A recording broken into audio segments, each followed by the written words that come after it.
Kanalımdan herkese merhabalar. Kanalıma hoş geldiniz, sefalar getirdiniz. Yine çok güzel bir tarifle geldim. Bugün ne yapacağız kızlar? Bugün yeşil zeytin turşusu kuracağız. Evet, bir şöyle bakayım bakalım kanallara dedim. Nasıl turşular kurmuşlar, neler yapmışlar. Anam ne göreyim, hepsi kimyasal. Sadece kimyasal ile turşu kurmuşlar. Ama biz ne yapacağız? Tabii ki de kimyasal olmayan doğal harika bir yeşil zeytin turşusu kuracağız ve bunu kışın güzelce yiyeceğiz. Ne zaman yiyeceğiz? Çok olsa 2 ay sonra turşumuz yenmeye hazır olacaktır. Videoma başlamadan önce her zaman ne diyoruz? Tabii ki de kanalıma abone değilseniz abone oluyorsunuz. Aboneyseniz de tabii ki bildirimleri açmayı unutmuyorsunuz. Bildirim nereden açılır? Zil işaretine basarsanız alt tarafta hemen bildirimler açılacak ve videolarımdan hemencecik haberiniz olacak. Hadi bakalım hemen başlayalım turşumuzu kurmaya. Evet, dediğim gibi turşumuzu hazırlamaya başlıyoruz. Burada benim 2 kilo zeytinim var kızlar. Ben bunları pazardan aldım. 2 kilo. Şöyle gördüğünüz gibi bir 3 kiloluk bidona koydum. Bir haftadır 2 günde bir ben bunun suyunu süzüyorum.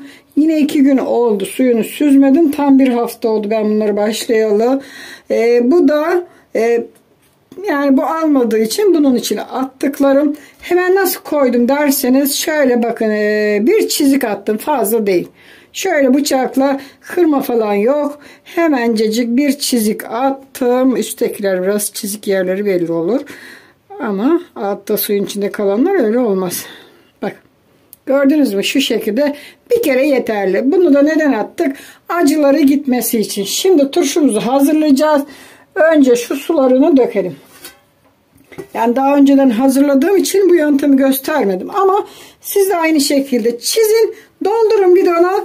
2 günde bir suyunu değiştirin. Bir hafta. Yani 3 ya da 4 kez değiştirmeniz yeterli. Bakın şimdi suyunu döküyorum. Gördünüz mü? Böyle yeşil acı bir suyu çıkacak bunun. Devamlı döktükçe zeytinin acıları gidecek. Hemen bunu dökelim. Yani bu almadığı için bunun içine koydum. Bakın şöyle bunu dökelim, gösterelim.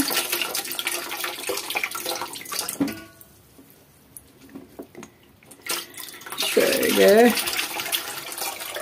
gördüğünüz gibi suyunu döktük. Şimdi bunu ben atacağım. Bu yeşil suyu dökeceğiz. Böyle hep yeşil suyu çıkacağız bunları. Hemen bunu şimdi şöyle döküyoruz. Bunu da dökelim. Bak buraya işte.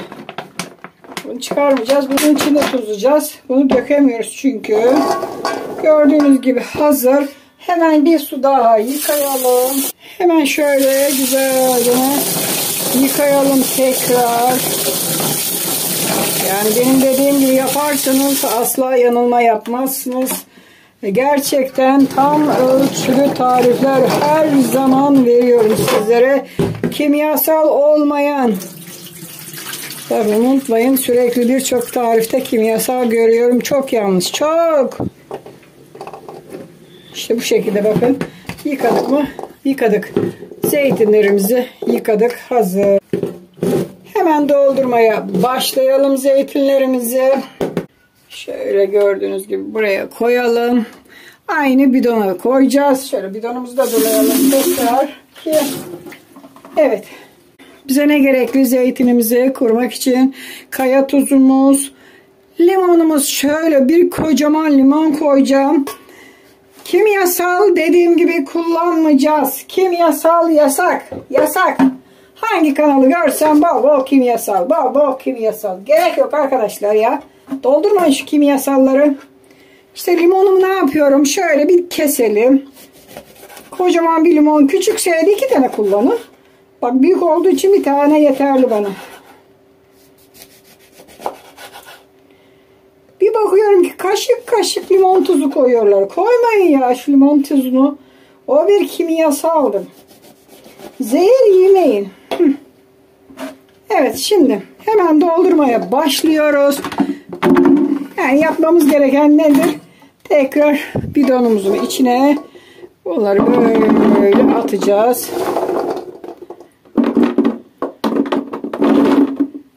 şöyle dolduracağız. Şimdi yarıya geldik. Ne yapalım? Şöyle limon dilimini koyalım. İşte kimyasalsız bir turşu size. Her zaman sizlere doğal, organik turşuların tariflerini her zaman vermeye özen gösteriyorum. Kanalımda her zaman doğal, organik yeşil zeytin turşusu kuruyoruz. Şöyle yine limon dilimi. Bu da benden size hediye olsun ki başka öyle kimyasallı videolara bakmayın. Biraz destek olsun, yıkılıyor. Evet, şöyle dolduralım. 2 kilo aldım. Yani siyah zeytin de kurdum. Hatta onu size canlı yayında kurdum. İsterseniz ona da bir bakabilirsiniz. O tarifim canlı yayında kurulmuş bir siyah zeytin tarifidir. Gördüğünüz gibi güzelce bidonumu doldurdum. Hatta şöyle biraz tokmaklayalım. Güzel yerleşsin. Bu kadar kaldı. Çünkü limon falan koyduk ya. Bu azaldı. Bunun üstüne atıveririz biz de. Ne olacak yani? Bakalım ne yapacak. Şöyle buraya atalım bunları da. Alabildiği kadar. Tahını da şöyle biraz limonlardan kesip üstlerinden bakın atıyorum. Tabi ağzı küçük olduğu için bunu böyle. Şöyle bir dilim limonu bıçakla doğradık. Hatta bu da var. Onu da biraz atalım. Yeterli. Bunu yine buraya koyalım. Şu kalanları da bakalım dolduralım. Bir şekilde bunları aldıralım.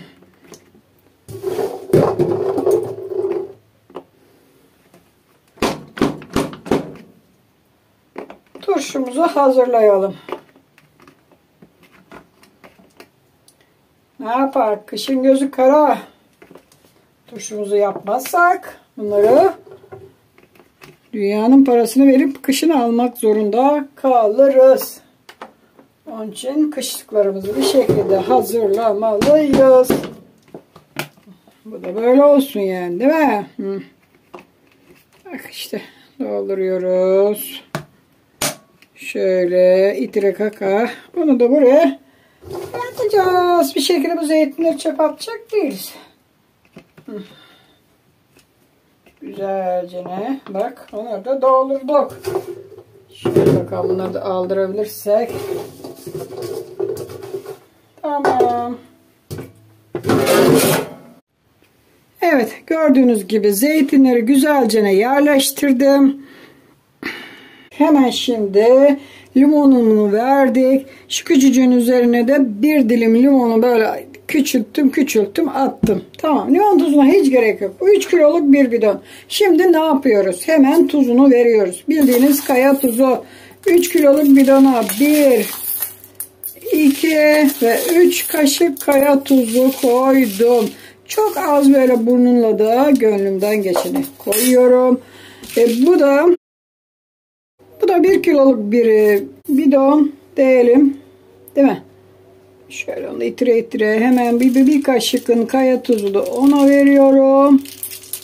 Yani turşu kurmayı bu kadar dert etmeyin. Çok kolay bir yöntemle bu turşular zaten kurmanız olacak. Şöyle birazcık yere birkaç kaçtı. Onun yerine de hemen bir püske. Tamamdır. Bunu da ilave ettik. Tuzunu verdik. Limonunu verdik. Şimdi üzerine şöyle bak, buna 2 tatlı kaşığı şeker. Buna da 1 tatlı kaşığı var ya da yok koydum şekerine. Biliyorsunuz turşular şekersiz olmaz. Hemen şimdi üzerine suyunu dolduruyoruz. Su klorsuz su arkadaşlar, satın alınan sulardan. Şöyle dökelim, çeşmeden değil, bunu da unutmayın. Bakın dolana kadar dolduruyorum. Aynı şekilde yerinde dolduralım. Çok kolay bir şekilde size turşu yapımını ben gösteriyorum. İyi bakın. Doğal, kimyasal olmayan süper bir turşu tarifi veriyorum kızlar. Bunu unutmayın. Hazır. Gördünüz mü? Şimdi hemen kapağını sıkı sıkı kapatalım. Şöyle atlatmadan tabii, sıkı sıkı. Yani bunu atlatırsanız hava alır. Hava aldırmadan güzelce kapatın. İşte kapattık. Hemen bu küçüğü de kapatalım. Burada toplamda 2 kilo yeşil zeytin var. 2 kilodan da turşumuz bize hazırladık. İsterseniz 10 kilodan koyun. Bu tamamen size kalmış. Ölçülere baktığınız sürece bunu siz de çok kolay bir şekilde yapabilirsiniz. İşte turşularımız süper oldu. İşte bu kadar. Yeşil zeytin turşusu. Kimyasal olmadan hazırlanan turşu. Bu kadar kolay ve basit. Şunu alalım buradan. Şimdi siz ne yapacaksınız? Arada arkadaşlar şöyle yapın ki şu tuzlar erisin. Şekerler erisin. Tamam. Şöyle arada döndürün. Normal turşuları yaptığınız gibi. Böyle döndürün ki bu tuzlar, şekerler erisin ve turşuya dönüşsün. Yılbaşından sonra biz bu turşuları bir güzel yiyeceğiz. Şöyle gösterelim son halini. Olduğu zaman yine sizlere video çekeceğim.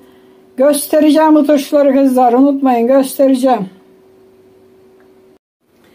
Evet arkadaşlar, kimyasal olmadan hazırladığım yeşil zeytin turşularım hazır. 2 kilo yeşil zeytinden bu kadar turşum oldu. Şöyle 3 kiloluk bir bidonda, bir de 1 kiloluk içecek şişesinde diyelim, pet şişede hazırladım. Umarım beğenmişsinizdir. Kimyasalsız, ağız tadıyla yiyebileceğimiz harika bir turşu hazırladım. Siz de bakıp yaparsınız. Ağız tadıyla da bu turşuyu yersiniz ve yedikçe de tabii ki de beni hatırlarsınız. Burada videomu bitirirken ay boğazım. Burada videomu bitirirken her zaman ne diyoruz? Kanalıma abone değilseniz abone oluyorsunuz. Aboneyseniz de bildirimleri açmayı unutmuyorsunuz. En güzel tariflerimden hemen haberdar olasınız. Ayrıca videolarımda hip sekmesi var alt kısımda. Ona da tıklarsanız videolarıma puan vermiş olursunuz. Hadi hoşça kalın. Kendinize iyi bakın. Sağlıcakla kalın. Yine güzel tariflerde görüşmek üzere.